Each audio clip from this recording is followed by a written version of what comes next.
Bonjour Anthony. Salut Ludo.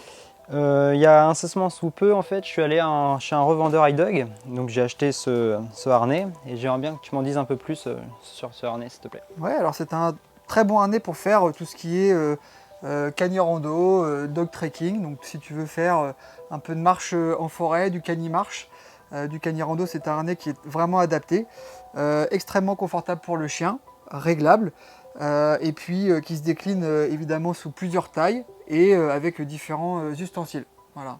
D'accord, donc j'ai plusieurs petites questions, mais avant de commencer en détail sur le harnais, Ouais, est-ce que dis-moi. déjà il est bien réglé pour mon chien? Alors, il est bien réglé.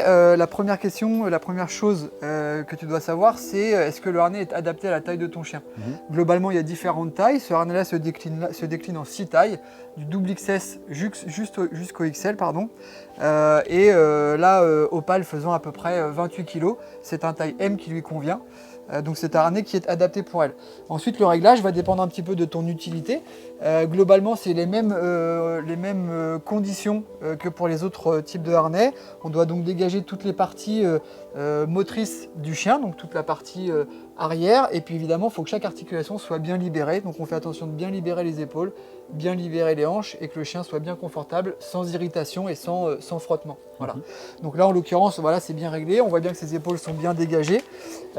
Idéalement, vu que c'est un harnais confort où tu vas faire surtout pas mal de rando sur de l'intensité un petit peu faible, Exactement. il faut vraiment faire attention vu que les temps d'effort sont assez longs, qu'il n'y ait pas du tout de frottement et d'irritation qui puissent survenir. Voilà. Donc une fois que tu l'as bien réglé, il faut vérifier au bout de ta première sortie, être sûr que voilà, il n'y a pas de soucis au niveau du chien pour son confort. Voilà. Ok, d'accord. Donc j'ai vu aussi sur plusieurs tutos sur internet que j'avais vu sur iDog qu'il fallait vérifier également l'encolure. Donc là, l'encolure est bien réglée sur mon chien? Ouais, l'encolure est bien réglée. Donc tu vois, en fait, c'est le même système que pour le harnais Phoenix. Ce nouveau harnais-là a été inspiré du harnais Phoenix. Et donc pour le réglage au niveau de l'encolure, c'est la même chose.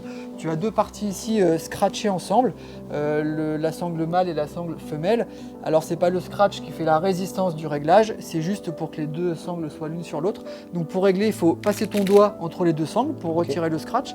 Et après, tu joues avec évidemment ton réglage ici dans la boucle de réglage et tu serres ou desserres à ta guise en fonction de la morphologie du chien. L'idéal, c'est évidemment que le chien ne soit ni trop serré ni trop lâche, ni trop serré pour qu'il puisse bien respirer et ni trop lâche pour que l'articulation soit bien libérée. Voilà. En fait, c'est identique au harnais Phoenix. C'est la même chose que pour le harnais Phoenix et tu vois après pour resserrer, tu as juste à faire ce petit mouvement là et là c'est bien réglé. Petite chose aussi d'un point de vue juste esthétique, tu vois un petit peu une sorte de petit interstice ici, c'est tout simplement fait pour pouvoir mettre ta sangle et la cacher une fois que c'est bien réglé.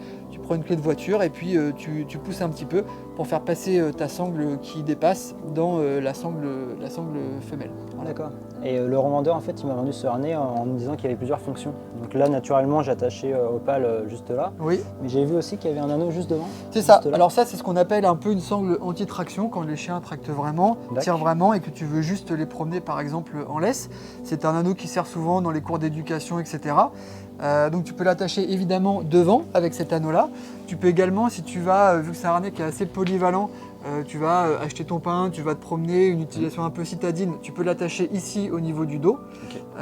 Donc là, c'est vraiment un harnais qui sert en mode balade, en mode promenade. Et puis après, si tu le déclines en mode un peu plus traction, eh bien, tu auras une sangle qui va venir sur l'arrière du chien. D'accord. Voilà. Justement, en parlant de sangle pour le chien, du coup, on m'avait donné ça dans le kit. C'est ça. Donc c'est la sangle dont je viens de te parler. Donc c'est une pièce qui se rajoute au harnais de manière à pouvoir mettre le chien et le harnais en mode traction. Donc tu le passes, tu verras, tu as des petits fentes ici qui te permettent de justement passer comme il faut la sangle. Donc tu vois, tu la passes juste comme ça, tac, hop, voilà, un peu plus facile comme ça. Et puis tu fais la même chose de l'autre côté, tout simplement. Voilà. Et donc ça te permet, une fois que tu as fait cette petite manipulation qui est très simple, à la fois d'avoir une sangle qui est très résistante et puis tu vois d'avoir un point d'attache supplémentaire, donc ici. Alors moi ce que je te conseille c'est de mettre éventuellement une petite cordelette, comme tu vois sur n'importe quel type de harnais, qui viennent mourir juste à l'embase de la queue où tu pourras attacher ton mousqueton et ta longe. Voilà. Encore une fois, tu adaptes la longueur de cette sangle-là en fonction de la morphologie du chien, de la longueur de dos, de manière à ne pas entraver la partie motrice du chien qui reste l'arrière-main. Ok, voilà. du coup, il faut aussi vérifier que l'équilibre est identique sur les deux côtés. C'est ça. Du coup. Qui dit réglage dit faire attention à ce que le réglage soit équilibré entre le côté gauche et le côté droit pour que le chien tracte de manière homogène et de manière équilibrée. Voilà.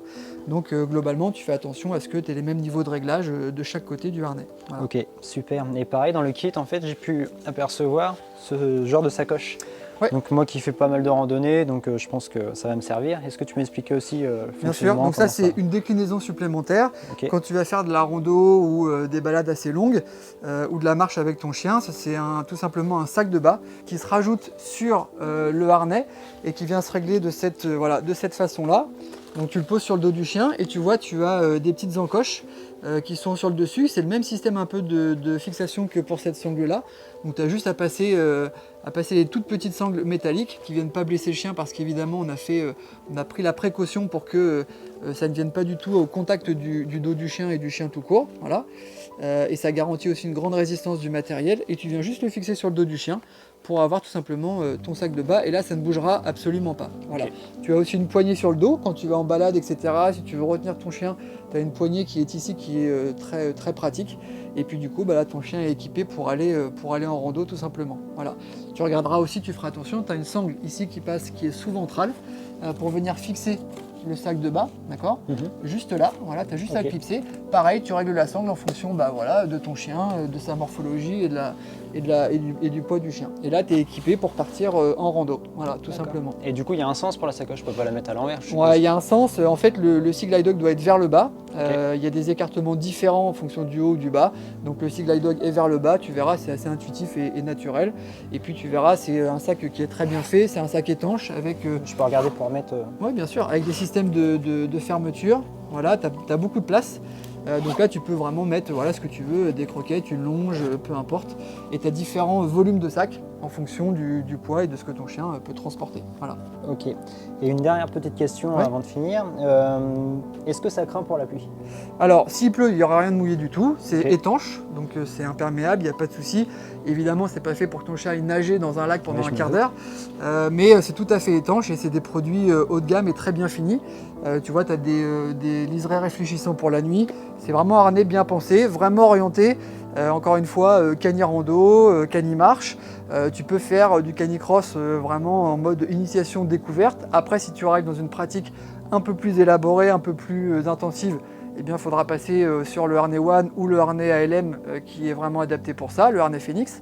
Mais là, c'est vraiment un harnais typé rando. Voilà. D'accord, donc c'est un harnais un peu polyvalent pour plusieurs pratiques. C'est un harnais polyvalent, il peut être citadin et il peut très bien aussi servir, et c'est pour ça qu'on l'a pensé, pour tout ce qui est évasion en montagne ou en forêt avec son chien. Voilà. Ok, bon bah génial, ça promet des bons moments là. Ouais, voilà. Et si jamais il y a des questions, tu n'hésites pas. Tu vas soit sur les réseaux sociaux, soit sur le site iDog et tu auras beaucoup d'informations en lien avec ce harnais-là, que ce soit pour les réglages ou les différentes utilités. Ok, super. Moi je te remercie Anthony. Merci Ludo. Salut. Salut.